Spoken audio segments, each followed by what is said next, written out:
Here's my advice for inexperienced wrestlers. First of all, understand that a lot of the kids who maybe have wrestled for 5 years, they really haven't. If they're a youth wrestler, they probably wrestle twice a week for an hour to an hour and a half. A lot of time is spent running and stretching and playing games. So they get about 40 minutes worth of practice. So they've really practiced 80 minutes a week for 3 months. And then they take 8 or 9 months off to do other sports. So they don't really have 5 years of wrestling. Now, if you've been teaching for 5 years, well then yes, you have 5 years. So number 2 would be understand that, and so you're not as far behind as you think.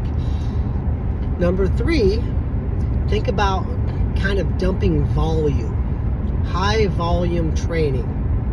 So if you're very motivated wrestler who's inexperienced and you just love it, then maybe instead of practicing twice a week for an hour, hour and a half, maybe you can also get a third practice in, and maybe go to a program where there's a 2.5 hour practice.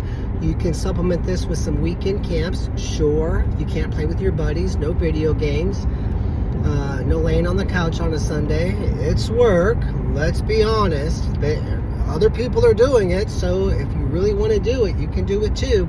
You know, you can get 12 hours of training crammed into a weekend.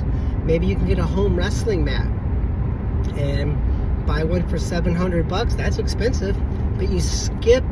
Don't go to an out-of-town tournament. If you're not going to win the thing anyway, don't even go.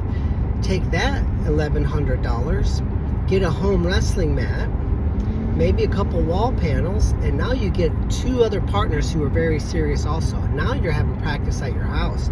Maybe you get a weight setter. Maybe you go to the gym. Maybe your mom is a gym membership. You go with her twice a week for 45 minutes. Just think about the amount when everyone else is crawling and then they just lay down for 8 months a year.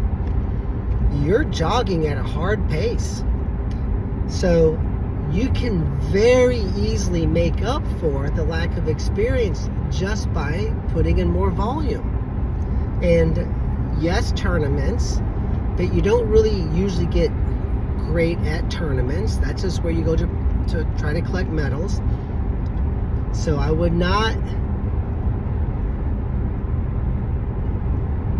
hyper focus on tournaments and say, oh, we can't wrestle in our basement for 4 hours, 2 hours Saturday, 2 hours Sunday, because we're going to this tournament down the road. Well, if it's a good tournament, go. You need tournaments, let's be honest. But if it's going to be the same 3 kids that you wrestled last weekend, mom and dad can sleep in. We don't have to spend 16 hours away from home, 12 hours sitting in the hard bleachers waiting for our kid to wrestle 3 minutes every 6 hours versus the same 3 kids he's wrestled last week. One of them is his practice partner. It's a joke. Skip that. Get on the mat. Have some kids come over. Get on the mat for an hour and a half, 2 hours, and then do it again on Sunday. And now you have your whole weekend to have fun and hang out. And guess what? You've got a whole lot better. So think about volume and using these little opportunities to that are around you, and sprinkle in some tournaments, and understand that, you know, the mountain to climb is not that steep, and it certainly isn't very tall.